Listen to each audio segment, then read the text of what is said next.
오늘 저에게 허락하신 하나님의 말씀은 히브리서 5장 1절로 10절 말씀입니다. 히브리서 5장 1절로 10절 말씀.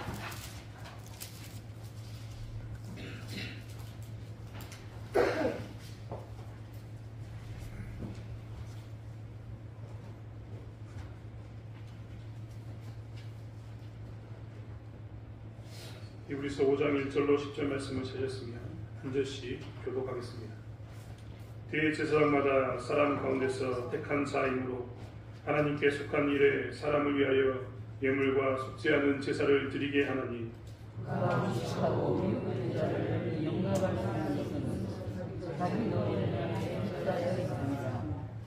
그러므로 백성을 위하여 속죄제를 드림과 같이 또한 자신을 위하여도 드리는 것이 마땅하니라.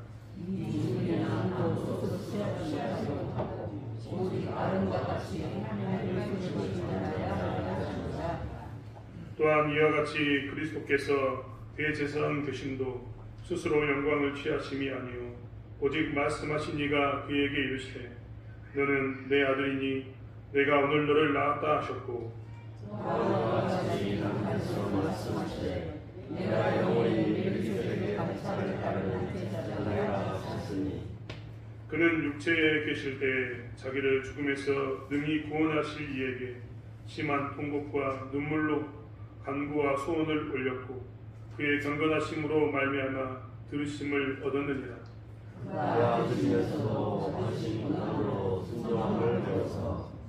온전하게 되셨은즉 자기에게 순종하는 모든 자에게 영원한 구원의 근원이 되시고 하나님께 멜기세덱의 박차를 받은 대제사장이라 칭하심을 받으셨느니라. 아멘.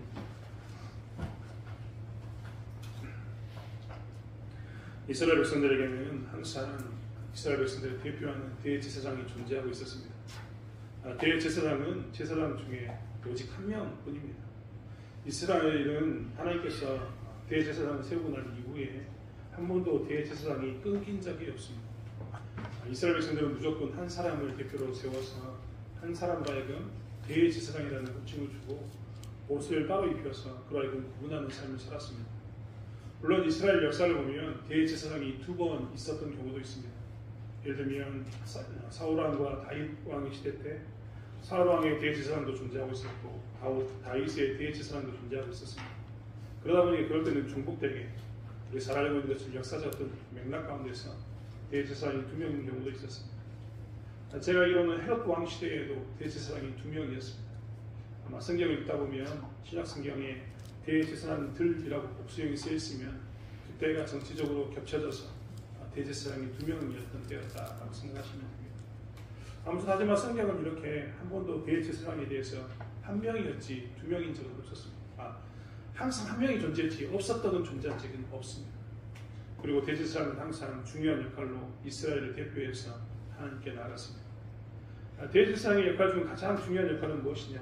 그것은 우리가 잘 알고 있는 아사셀의 염소라고 이야기했던 그 이스라엘을 1년에 한 번씩 속죄하는 날이 있었는데 그 속죄하는 날에 대제사장은 성전 안에 있는 지성소까지 들어가서 하나님을 만나보고 왔었어야 했습니다.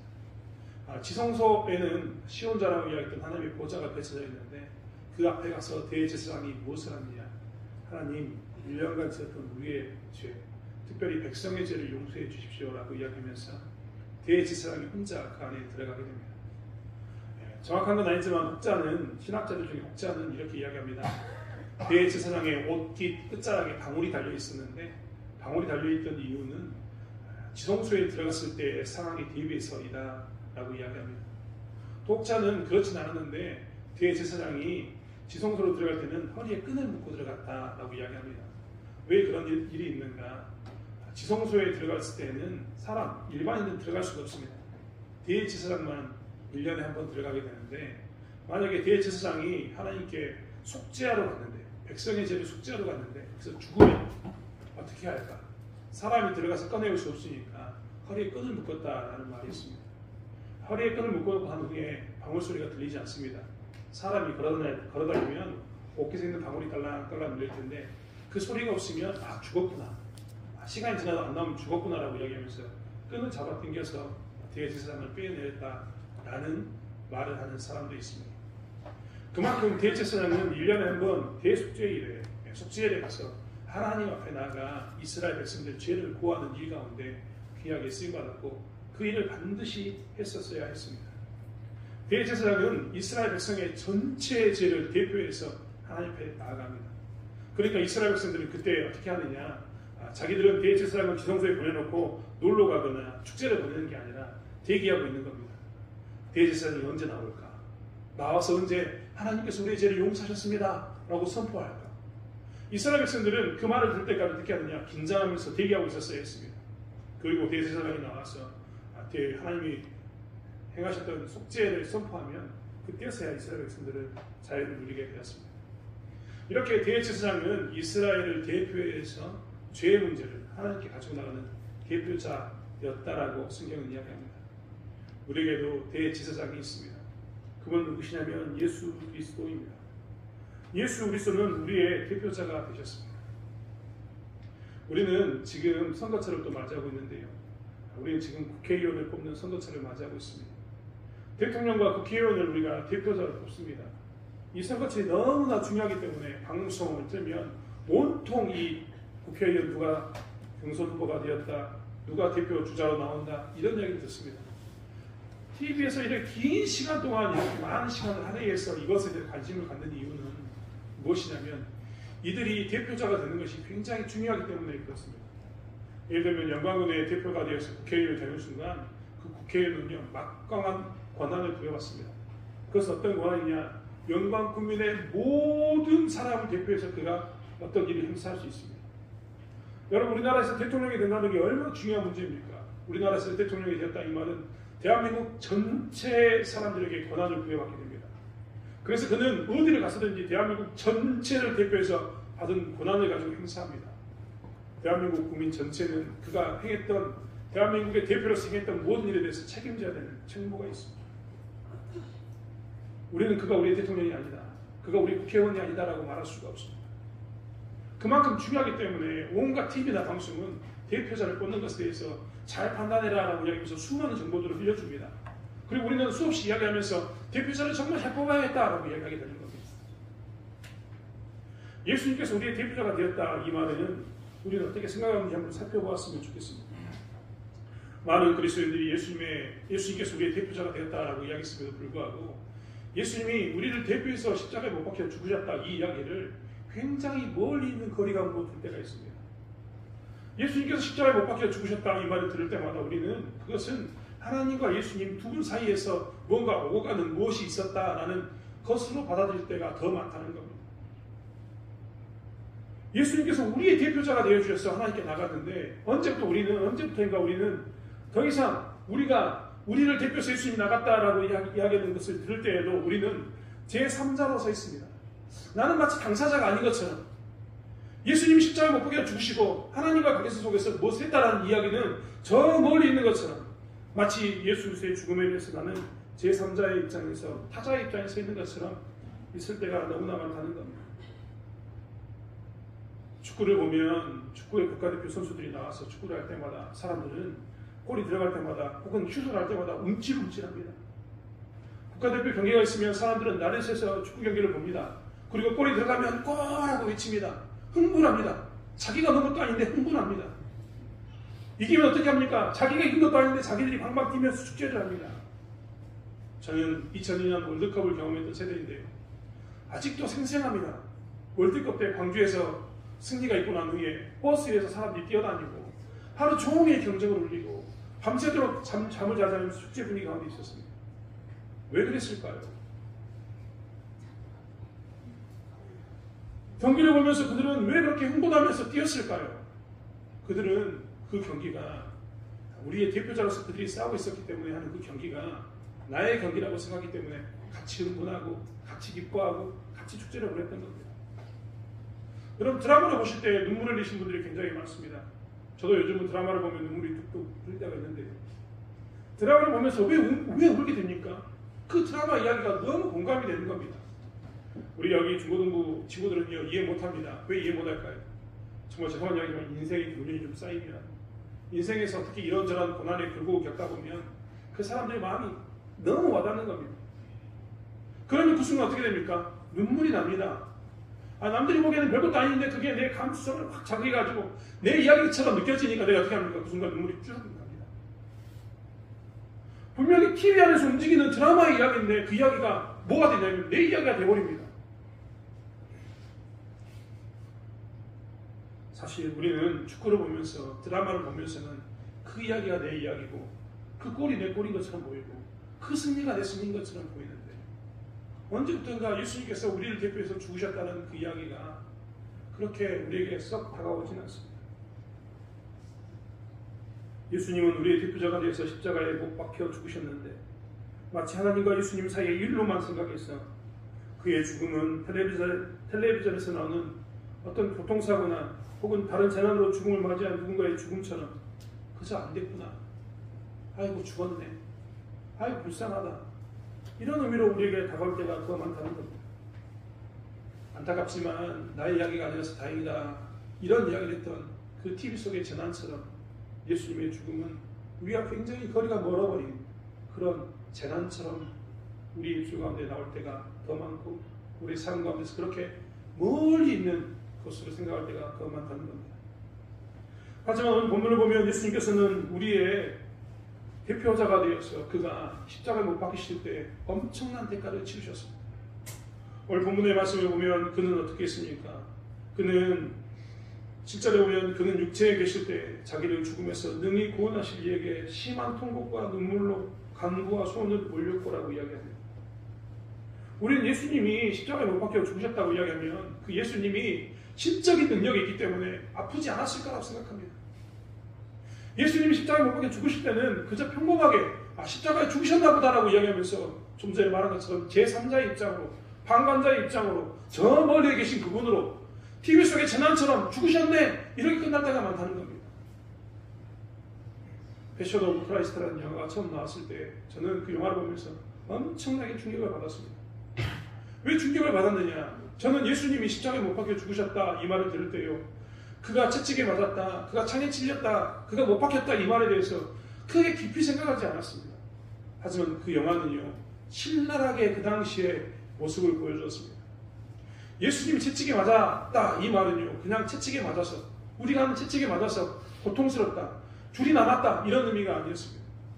그 당시에 유리조각을 채찍에 묻히고 쇠조각을 채찍에 붙여서 그 당시에 사람들의, 죄인들에게 채찍질을 하면 살갗이 뜯겨나가는 그 모습들이 그 영화를 통해서 신랄하게 보여졌습니다.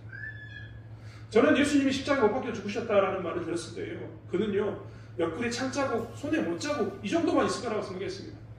하지만 그 영화를 통해서 보니까 그의 얼굴 가운데 상처가 없는 곳이 없습니다.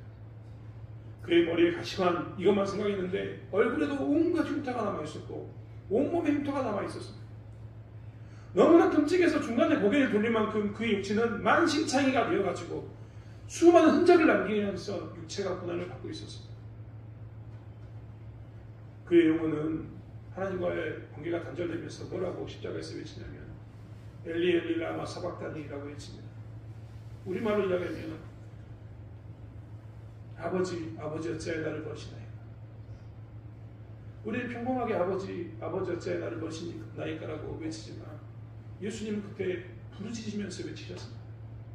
목에를 핏대를 쓸고 피가 토하는 심정으로 아버지 어찌 나를 버리시나이까 라고 외치셨다는 겁니다. 하나님과 영적으로 끊어진 관계를 그는 슬퍼하시면서 그렇게 부르짖었다는 겁니다. 제가 학교 다닐 때 과학 시간에 말 바퀴 굽새라는 것을 가지고, 말 발굽 굽새라는 것을 가지고 실험을 한 적이 있습니다. U자형으로 됐던 이 굽새는 두 개를 가지고 실험을 하는데, 하나는 여기 놔두고 하나는 U자형으로 이 굽새를 들고 이렇게 땡 하고 칩니다. 땡 하고 치면은 굽새에 있는 이 굽새가 울립니다. 징 하고 울립니다. 진동을 통해서 이것을 치면 이것이 울린다는 것을 보았습니다. 선생님은 우리에게 그것을 실험으로 보여주면서 뭐라고 얘기하냐면 이것이 공명이다라고 얘기했습니다. 공명. 한자로 공명은 같이 운다라는 뜻입니다. 이거를 쳤는데 맞지도 않은 얘가 같은 진동이 되니까 애가 온다는 겁니다. 공명한다라고 이야기합니다. 과학자들은 이것을 통해서요, 공명을 통해서 유리창도 깹니다. 요즘은 공명을 통해서 무기도 만듭니다.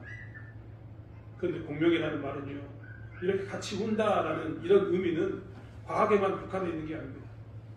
사전을 찾아보면 남의 사상이나 감정, 행동 따위에 공감하여 자기도 그와 같이 따르려는 것도 공명이다 라고 표현하고 있습니다. 그런데 우리는 예수님께서 십자가에 못 박혀 죽으시면서 그가 육체적으로, 그가 영적으로 하나님께 고통 가운데서 부르짖고 외쳤던 이 소리에 대해서 공명하지 않습니다. 우리는 예수님께서 얼마나 치열하게 육체적인 대가를 치르셨는가, 얼마나 우리를 위해서 엄청난 영적인 대가를 치르셨는가에 대해서 너무나 가볍게 여깁니다. 아니, 그가 나를 위해 죽었다는 말을 들어도 우리는 울림, 즉 공명이 없이 삽니다. 하지만 성경은 우리에게 그의 죽으심에 우리가 동참했다라고 이야기합니다. 그의 살아나심에도 우리가 제3자가 아니고 당사자가 아니라고 이야기합니다. 그의 죽으심에 우리는 함께 죽었고 그의 부활에 우리는 함께 살았다라고 이야기하면서 함께라는 단어를 강조합니다. 즉 성경은 우리에게 무엇을 이야기하냐면 그의 죽음에 대해서 너는 공명해야 한다라고 이야기하고 있습니다. 그의 죽음이 2000년에 있었던 사건이지만 오늘날 너희들을 위해서 대표로 죽었기 때문에 예수님은 전 인류를, 과거의 인류부터 지금까지 앞으로 있을 인류의 전 인류를 대표해서 죽었기 때문에 그의 죽음에 대해서, 그의 죽음을 아는 사람이면 다 공명해서 울려야 되는데 울리지 않는 것에 대해서 이야기하고 있다. 모든 사람은 우리를 대표해서 육적, 영적인 고통을 당하신 예수 그리스도의 그 죽음을 통해서 내가 육적으로, 영적으로 고통당하는 그 공명, 울림 가운데 있어야 되는데 이것이 사라지는 시대를 우리가 살고 있습니다. 만약에 내가 예수 그리스도의 죽음에 대해서 공명하게 된다면, 그의 죽음이 나의 것이라고 내가 함께 그 일에 있다라고 생각한다면 우리의 공동체는 어떻게 되어야 되는가? 그가 나를 위해서 대표자가 되어서 죽었다면 나는 감정이 복받아쳐야 합니다. 그가 엘리 엘리 라마 사박단이라고 외치면서 십자가에 못 박혀졌던 그 감정이 우리에게 그대로 다가와서 우리는 그 감정으로 눈물을 흘리거나, 나를 위해서 그분이 죽으셨다는 그 사건 때문에 눈물을 흘리거나, 내 감정이 어쩔 수 없는, 내 스스로가 통제가 안 되는 격렬한 눈물을 가운데 서 있어요. 그런데 우리는 TV를 보면서, 축구를 보면서는 흥분하거나 눈물을 흘리는데 예수님이 죽었다는 이야기에 대해서는 언제부터 내 감정이 움직이지 않습니다. 만약에 예수님의 죽으심이 나와 함께 죽었다는 것을 우리가 이야기한다면 우리는 우리 스스로가 이렇게 이야기할 겁니다.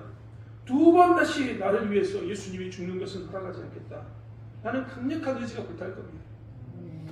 예수님이 나의 죄를 위해서 죽었기 때문에, 내 죄 때문에 죽었기 때문에 나는 두 번 다시 예수를 십자가에 못 박히지 않게 하겠다라고 이야기하면서 나는 어떻게 살아야 되냐면 두 번 다시 나는 죄를 짓지 않겠다. 죄를 안 짓고 살 수는 없겠지만 내가 정말 죄를 멀리하겠다. 할 수만 있다면 이전에 지는 죄는 반복해서 짓지 않겠다라고 우리의 의지가 강력하게 작동해야 되는데 우리는 예수님이 죽었다는 그 사건에 대해서도 공명하지 않기에 의지력은 없는 모습을 보입니다. 예수님이 우리를 위해서 십자가에 못 박혀 죽었다는 사건이 나와 함께 있다는 것을 알게 되면 우리는 이 사실을, 이 지식을 나누지 않고는 살 수가 없을 겁니다. 그렇지 않습니까? 그분이 나를 위해서 죽으셨습니다. 내 죄를 위해서 죽었습니다. 나는 그와 함께 죽었습니다. 이 기쁜 소식을 내가 어찌 감히 참고 있겠습니까?